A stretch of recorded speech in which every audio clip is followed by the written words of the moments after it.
became an issue, I think, really when we were integrated. When we had our own stuff, we were our own people. We have lost our black minds since we've been brought here to this forsaken land, and we're trying to regain our consciousness of who we are. When we don't know who and whose we are, we begin to take on the ways of the oppressed. We begin to do things that they want us to do to degrade ourselves. And so we have in the school system, we have teachers who can't teach us because they don't really know us. And so when they see us, they immediately think criminal. Because the media tells people if you're black and you're male, you're criminal. So you have teachers, educators who begin to criminalize black children in the school system. And so already we set their path for them. Well, you must be going to prison because you're not college material. It's important for first parents to understand what we must do to save our families. We must get into this education system or this miseducation system, even if we don't like it. Our presence is required there because we have to be the ones to save our own children. And we understand what the stats say, but we have to understand when it begins to say that. We have to be educated enough to know that we can't allow the system to medicate our children because that's setting them up to go into prison. When you have a child who is bored in class and they're moving around, and the teacher says, well, they need to be medicated, mama say, okay, mama get a check. So she's not focused on her child's future because she's getting this check. And she doesn't realize that this child is being prepared to go to prison. When they put you in remedial classes, when they put you in special ed classes, that's only to prepare you for that plantation that you'll be at for the rest of your life. So I think that as parents, as communities, we have to understand first who we are so we can teach our children who they are. School to prison pipeline. I think the school to prison pipeline is one of the greatest travesties that exist in education. The fact that you can use that level of terminology to talk about the end result of a child, somebody's child, that ultimately they came to your educational center to be educated to go to college and have a better way of life. But systematically, because you failed so much, we're now calling it school to prison pipeline. I wonder I don't know what frightens me more, the fact that exists or the fact that we accept that. And I don't want to just belittle all people and assume that everybody feels that way, but there needs to be more done about it. I think that's happening with people moving their children out of the schools.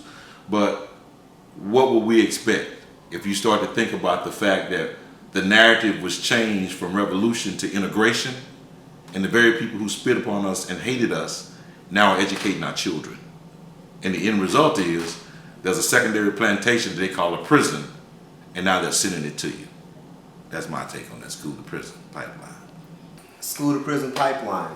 What we're looking at is young African American men and now women, girls and boys more appropriately, being cordoned into a system of legalized slavery. From early as kindergarten, first grade, you see young people getting what you call touches with the law.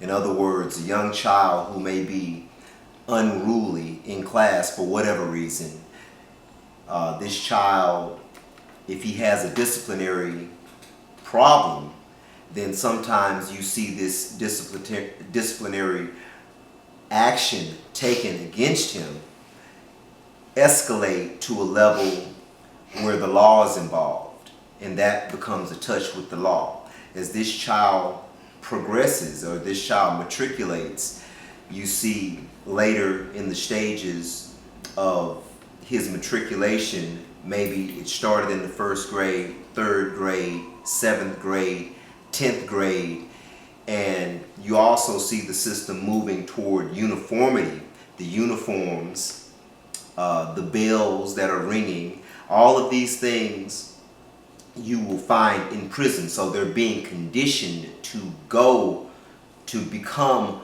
prisoners as young children. Eventually, all of these touches in the law, or touches with the law, once that child is in front of a judge as an adolescent, 13, 14, and 15, then that judge is, by law, given the authority to give that child a sentence. So that's one aspect of the school to prison pipeline. And it's, it's young boys, it's young girls with behavior issues that can be solved by teachers or administration who actually take interest in having a well-rounded student and who take interest in creating a productive citizen for society. So it generates money. What you have when you have prison situations, you have free labor for life or for the duration of a sentence. That's the bottom line. According to the 13th Amendment, we were freed from slavery except for in the commission of a felony. So we start at an early age, and when I say we, the powers that be, the establishment, however you want to look at it, they start by demonizing the behavior and exaggerating the behavior, labeling it as criminal. And as that child goes through the educational process, each infraction is met with a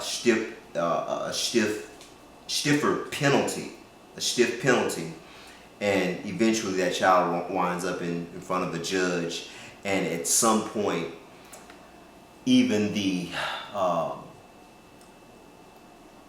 behavior issues causes the behavior problems develop into esteem issues with the child, and the child begins to even believe that he himself is bad, or he himself is actually a criminal, and that behavior that he is exhibiting is what is expected. But still, a young child doesn't know all the time the penalty for some of these infractions that are committed. A young child may not know the penalty of pushing a student in the back who might, fall down, or pushing a teacher, or touching someone inappropriately, and he ends up being labeled a sex offender. So there are a lot of innocent things that a child can do that are still criminalized by the system. So it's live, it's it's in effect,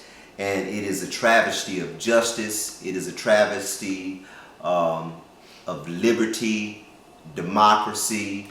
It's a black eye. It's all of these things. So it's no good for us, and we need to really do something about it.